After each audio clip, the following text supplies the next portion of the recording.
नगर पाथर्डी रोडवर चांदबिबी महालाच्या पायथ्याशी नवीन झालेल्या हॉटेल जय भोले येथे नेप्तीची भेळ सेंटरचा शुभारंभ माजी आमदार अरुण जगताप, आमदार संग्राम जगताप आणि अक्षय कर्डिले यांच्या हस्ते फीत कापून करण्यात आला।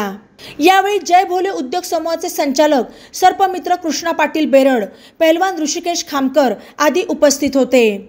युवकांनी नोकरीच्या मागे न लागता आपला स्वतःचा व्यवसाय केला पाहिजे अशी भावना यावेळी माजी आमदार अरुण जगताप यांनी व्यक्त केली। जय भोले उद्योग समूहाचे संचालक आणि हॉटेल जय भोलेचे मालक सर्पमित्र कृष्णा पाटील बेरड, पहलवान ऋषिकेश खामकर यांना यावेळी शुभेच्छा देण्यात आल्या। पाहुण्यांचे बेरड पाटील आणि खामकर पाटील परिवाराकडून सत्कार करून आभार मानण्यात आले। ई नवा मराठा यूट्यूब चॅनलला सबस्क्राइब करा आणि बेल आयकॉनवर प्रेस करा।